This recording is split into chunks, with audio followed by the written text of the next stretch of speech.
Well, let's return to that story about plastic waste now, and the government said it will consider banning single-use products such as straws and drink stirrers as part of a commitment to reduce pollution in our ocean. So why target straws? More than 8.5 billion plastic straws are thrown away every year in the UK. Each straw takes more than 200 years to break down. Subsequently, many of them end up in the sea, contributing to over 150 million tonnes of plastic in the world's oceans. It's estimated around 100,000 sea mammals are being killed every year from eating or getting tangled in plastic. Well, let's discuss this in more detail. I'm joined by Michael Stephen, the Deputy Chair of Symphony Environmental Technology. Thank you very much for joining us this afternoon. Does this consultation go far enough?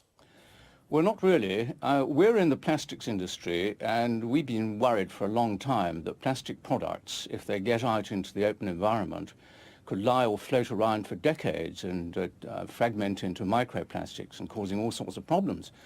So we asked our scientists to come up with a way of manufacturing plastic so that it's perfectly fit for purpose, it doesn't cost any more, but if it does get out into the open environment, it will degrade and be recycled back into nature. And I'm happy to tell you that they have succeeded in doing that, and this technology is now, it's a British technology, it's now available on the market.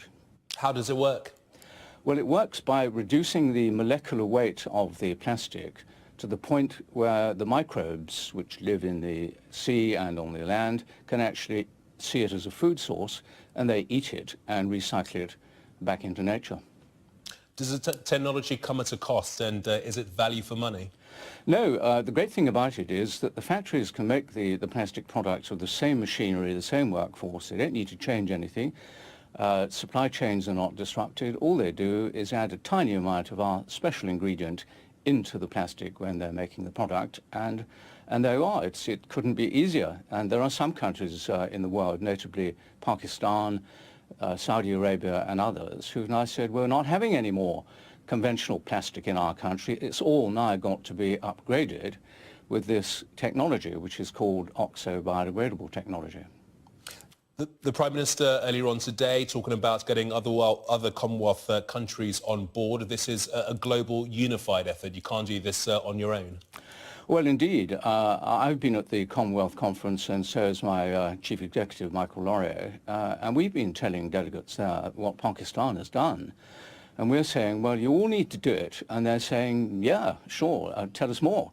And in this country, we are engaging with DEFRA and with the Treasury. We're explaining the technology to them, and I hope that very soon our country will join Pakistan and the others to make sure that all the plastic is upgraded using this new British technology. How hard is it, do you think, to get the message across to other Commonwealth countries and the populations within these countries? Here in the United Kingdom, over the last few months, we've had many campaigns about plastic, including our own Sky Ocean Rescue campaign. So people seem to be becoming a lot more aware of the dangers of plastic and the effect that it has on our ocean. Well, I think I think they are, and thanks to you and other media people. The attention has now been focused upon it. But the problem is that far too often airtime and column inches are devoted to talking about the problem. It's about time they started talking about the solution, and we can be part of that solution. Okay, Michael Stephen, appreciate your time. Thank you.